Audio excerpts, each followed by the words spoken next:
Dr. M.P. Narayanan, Dr. Ravi Gupta, Dr. Jadhav, Professor Pillai, Professor Deepak Pental, other distinguished dignitaries. Rather than sort of giving a keynote address, I thought what might be more useful is to just share certain thoughts related to ICT in education from different perspectives. From the education side, of course, we have already got a lot of food for thought, but also perhaps with a dose from what the thinking is in terms of looking from the chamber perspective or from the industry perspective as well. To begin with, I would like to congratulate Digital Learning. I believe the 50 issues you completed in January, and I think they are doing a yeoman service in taking forward such an important and critical area of digital learning in all parts of education. I'm repeating the obvious when I say that India does seem to be on a growth trajectory. Despite the financial turmoil around us, around the world, despite some of the impact that we felt, we still have managed to get a growth rate which is the envy of the world. But in order for this growth rate to be sustainable and in order to bridge the needs that the industry needs, after all, the most important issue which is challenging industry, if you were to ask them today that what is holding you back, is no longer capital, which it used to be many years ago, but is really lack of skilled manpower across the board, right from the top to the person on the shop floor level.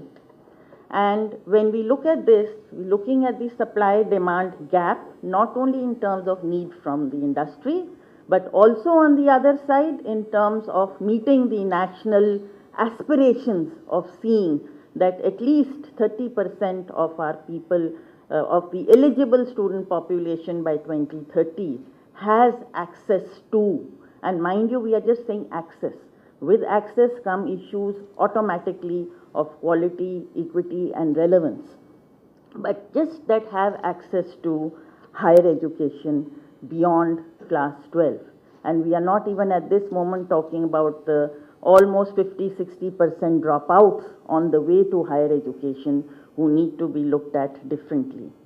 Now, if we are looking at this skilling gap, obviously much more needs to be done to escalate and scale up the availability of supply of educational institutions, or I'd rather like to say education per se, post class 12.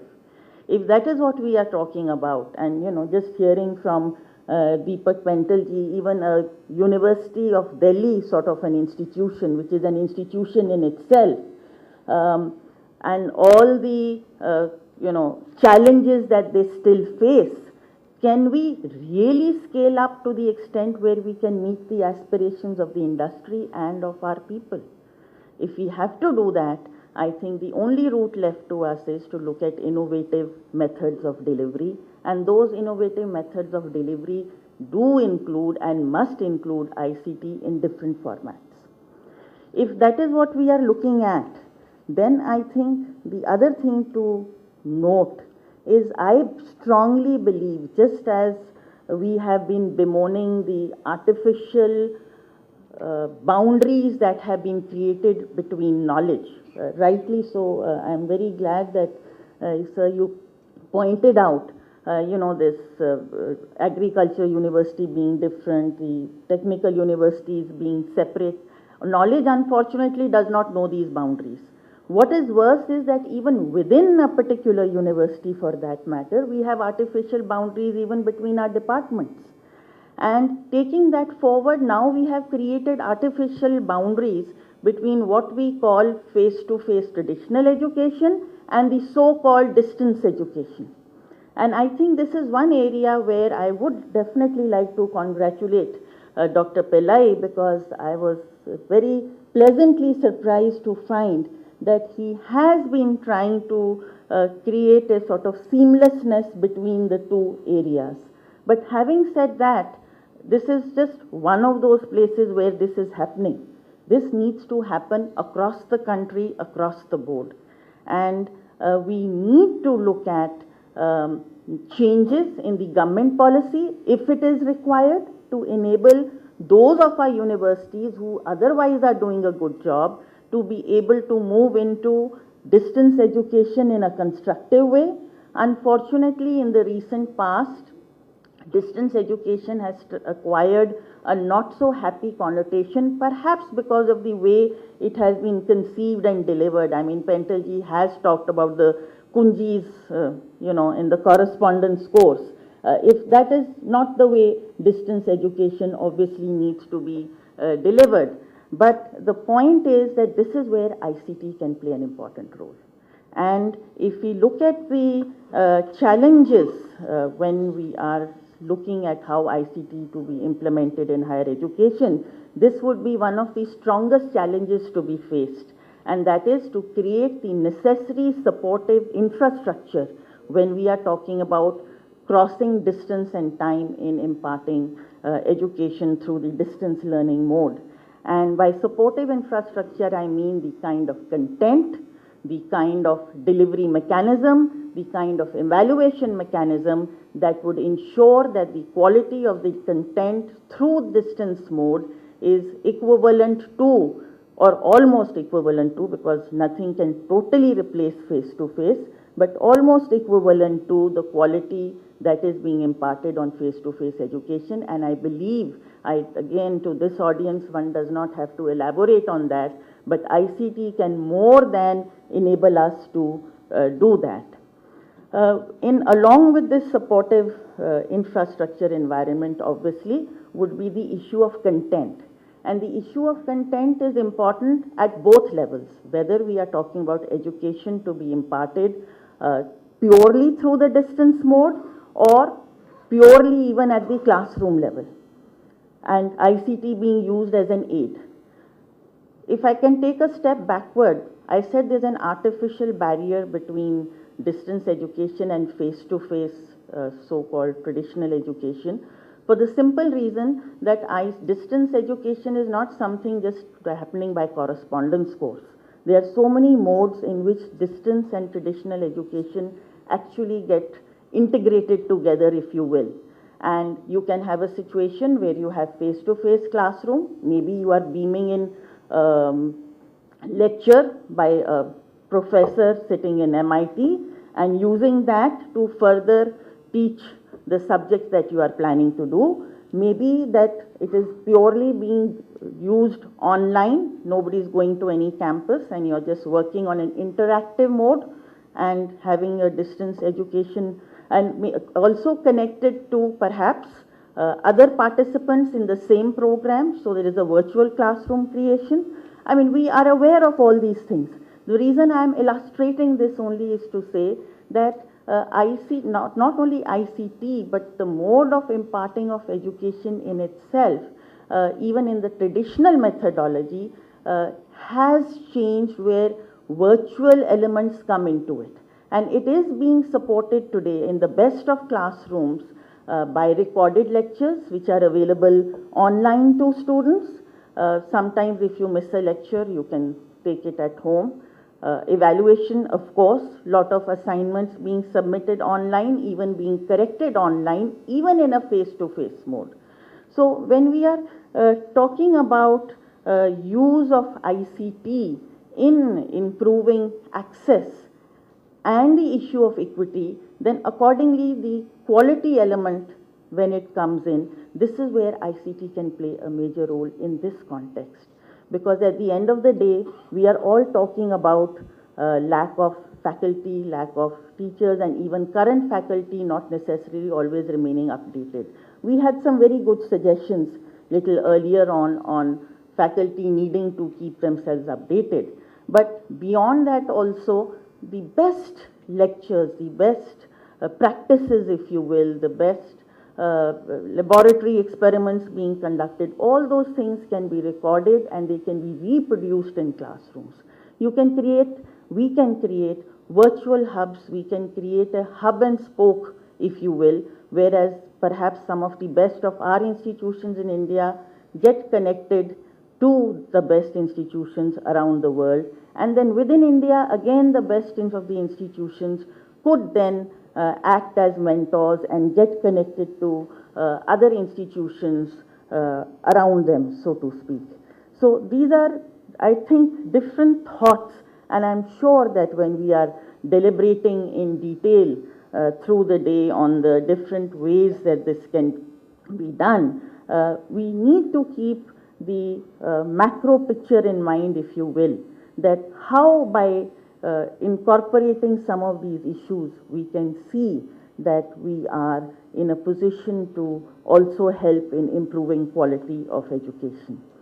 Apart from that, I strongly believe that, and I think we all agree that ICT can play a very important role in evaluation. We are not only talking about online examinations here, we are also talking about ongoing evaluation, as I illustrated before. But again, the issues around this is, and I think this is one thing we need to guard against. One tends to think that I don't think there is any debate right now on whether ICT plays a useful role in online examinations and should examinations be online. I think the real issue is that how to make it an examination of quality, and just because something is online doesn't mean it's better. So we have to work very hard in creating again the necessary infrastructure to see that effective question banks, effective evaluation approach, which is where educationists need to come into view. And I know some of the best online examination systems in the world, when we are talking about the SATs or we are talking about GMAT, they are struggling with also evaluating essay type questions, which the universities have now demanded, because they feel that objective type questioning alone does not really test and get the best of knowing what the student has actually learned, understood, and the ability to communicate. So moving on from there, again, I think another two very important areas are systems and governance. And I'm really now talking about governance at both levels, at the macro level as well as at the micro level. If we think about it, the whole kind of issues which are facing education today in India, linking right through access, equity, equality, and I'll dwell a little more on relevance later, they are the scalability mode, if you will, is foundering on the issues of governance. And the government, sometimes unfortunately, rightly so, is concerned about some of the type of institutions that are coming up and quality of what is being imparted. So if we look at this, I personally believe that ICT can play a very important role in putting into place, and there are some places, at least in the corporate world, where it is beginning to happen very effectively. Two examples are SEBI, as far as the regulatory bodies go, and then we are looking at also the company law. Ever since they have gone online, and all information is now available with regard to the companies in terms of their directors, if they have incurred any penalties, if they have got any court case pending against them, if some fraud has taken place. So there is an awareness, if you will, and there is an enforced transparency on the companies as well, and available to all stakeholders. So here ICT can play a very important role from the regulator point of view in allowing self-regulation through this kind of centrally based database, if you will, where the pertinent information with regard to institutions can be put up.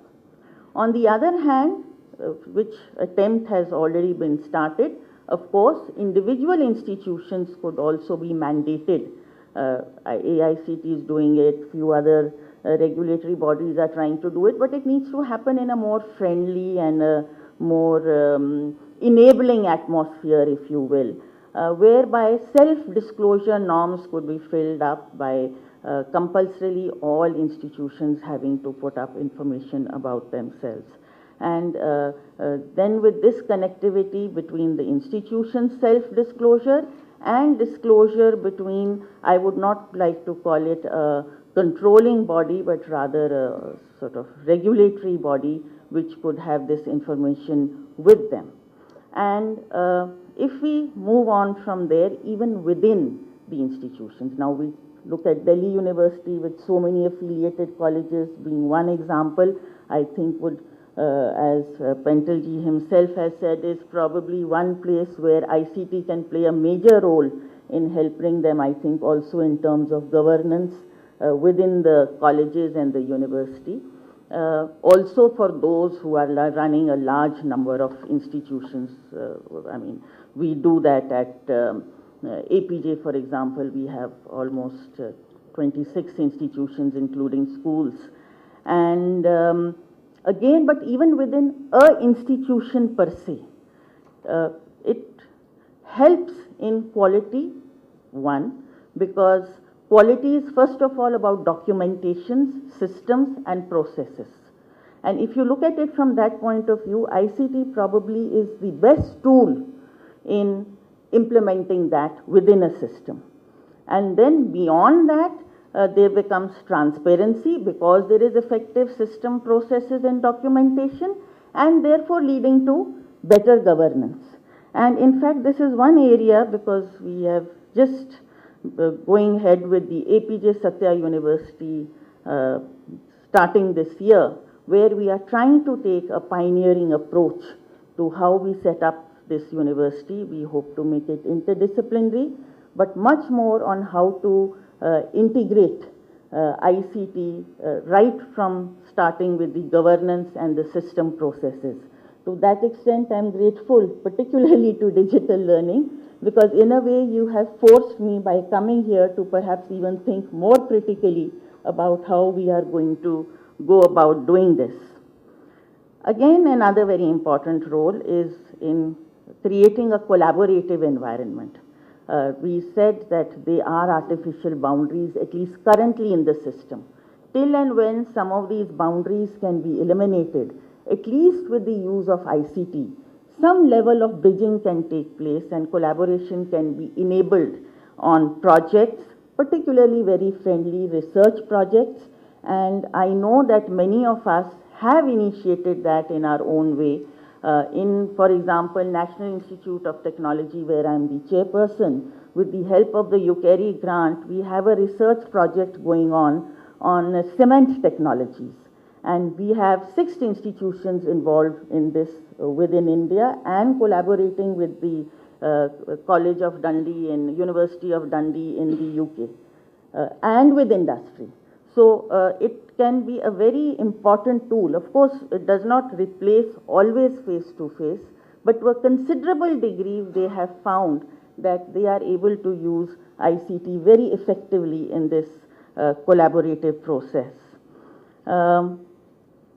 I think last of all, I would like to also mention in terms of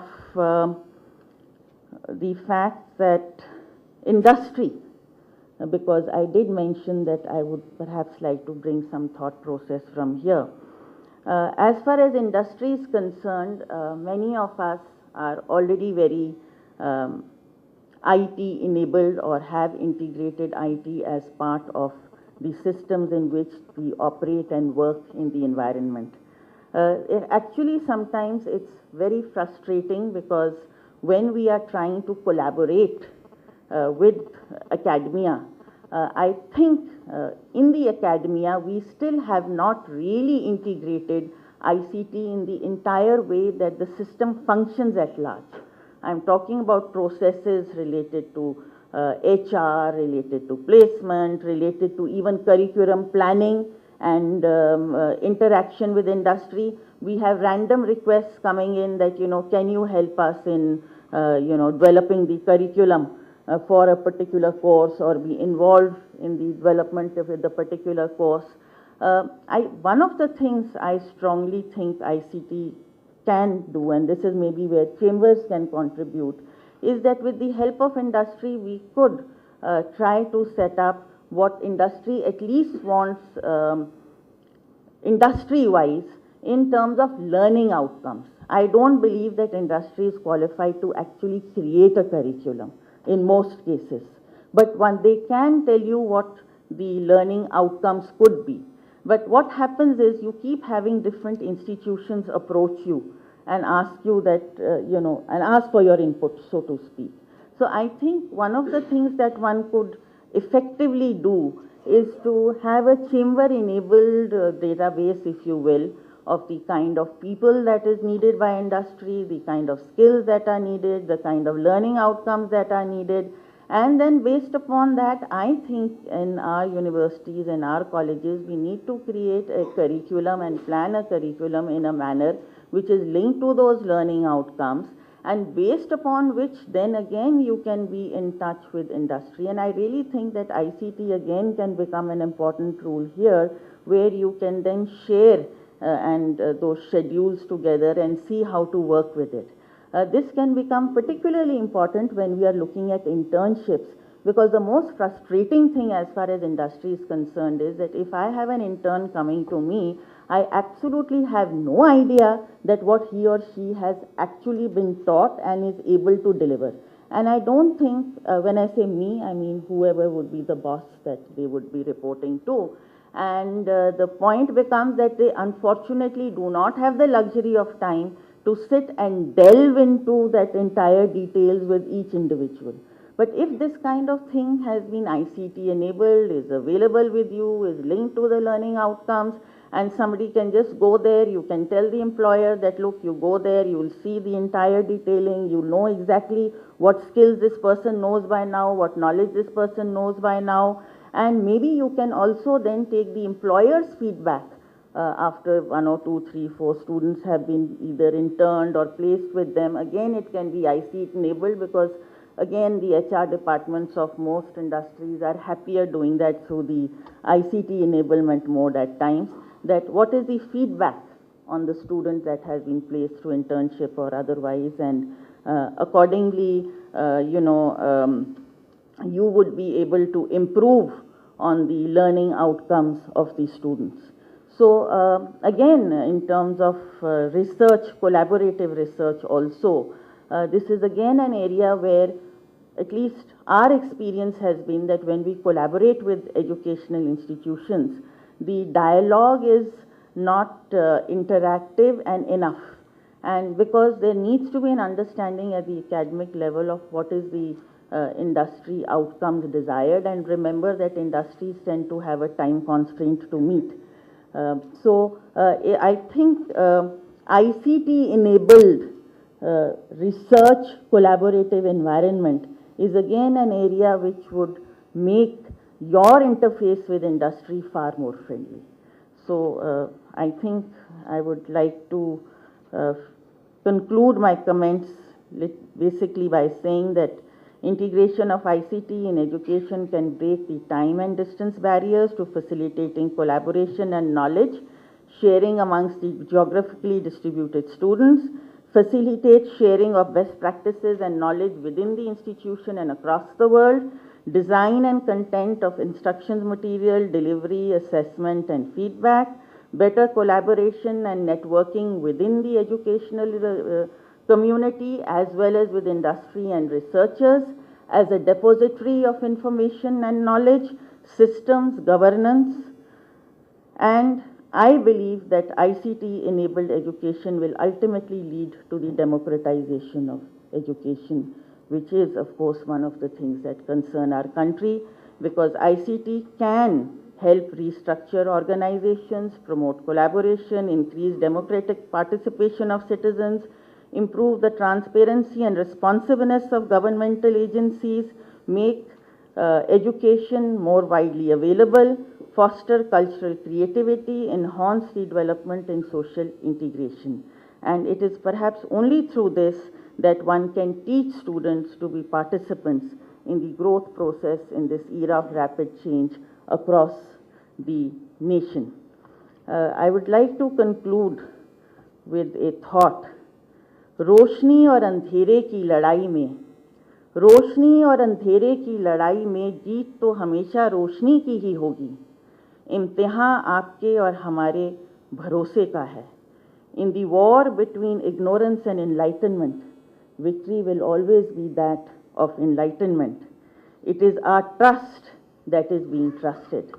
And therefore, चलना है चल पड़ो, चलना है चल पड़ो, निकल आएंगे रास्ते, आंधी किसी के नक्शे कदम देखती नहीं. If we are to begin, let us move with strength. The storm does not wait to follow anybody's footsteps. Thank you.